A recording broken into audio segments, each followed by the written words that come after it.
से जिया पे सोई धानात पिया ताना मारे पिया ताना मारई हो। धाना तो हो रे नैहरवा के लोग पियरी यो ना भेजे चुनरी यो ना भेजई हो। धाना तो हो रे नैहरवा के लोग पियरी ओ ना भेजे चुनरी ओ ना भेजई हो। इतनी वचन सुनी धनियात कोयलर से आरजी करे कोयलर से आरजी करे हो। कोयलर चली जा तू हमरे नैहरवा संदेशा दई अव तू संदेशा दई अव तू हो। कोयलर हमरे भाई है लालनवा मैया से कही दे तू पियरिया हमका भेजे बीरन लैके आवई हो। कोयलर हमरे भाई है लालनवा मैया से कही दे तू पियरिया हमका भेजे बीरन लैके आवई हो।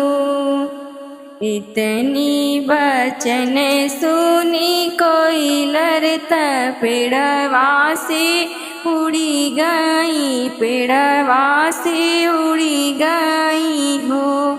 कोयलर जाई पहुँची नैहर के देसवा मैया आगे फुद कहता मैया आगे फुद काई हो। मैया तोरे बेटी के भाई है लालनवा पियरिया भेज वावो चुनरिया भेज वावो हो।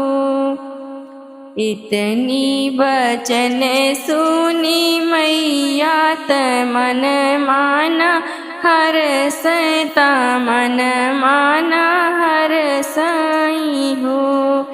आरे चुए लागे नयनवा से आंसू त कोयलर से बतावे त कोयलर से बतावई हो।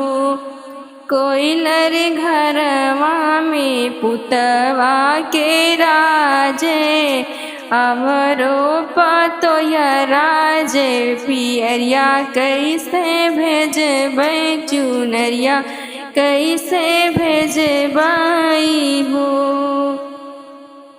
कोयलर जाई काहू हमारिया बेटी से हमारिया बेटी से हो। बेटी तोरी मैया हाई लाचार चुनरिया कैसे भेजे पियरिया कैसे भेजई हो। वहीं से उड़ी है कोयलर त बेटी लागे पहुँचिया बेटी लागे पहुँचिया हो। बेटी तोरी मैया बड़ी निराधनिया पियरिया कैसे भेजे चुनरिया कैसे भेजई हो। इतनी वचन सुनी बेटी ता कोयलर से आरजी करे कोयलर से आरजी करे हो। कोयलर जाई कहू हमरे भाभी के अगवा पियरिया हमका भेजे चुनरिया हमका भेजे बीरन लैके आवई हो।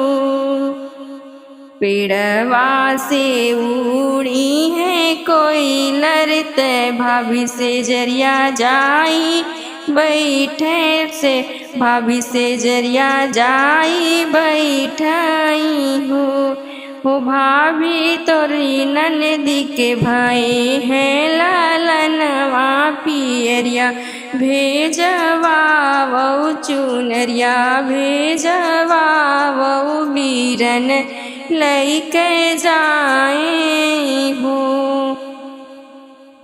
इतनी बचन सुनी भौजी बिरहा बोलिया बोले बिरहा बोलिया बोलाई हो।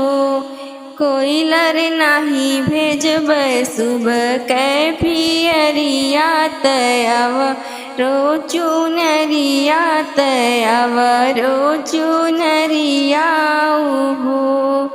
कोयलर उड़ी जा तू नंदी के आंगनवा ननद से काही दे तू नान से काही देती हो नंदी रोजे रोजे ललना हो भूपियरिया कहाँ पैबे चुनरिया कहाँ पैबई हो नंदी रोजे रोजे ललना हो भूपियरिया कहाँ पैबे चुनरिया कहाँ पैबई हो।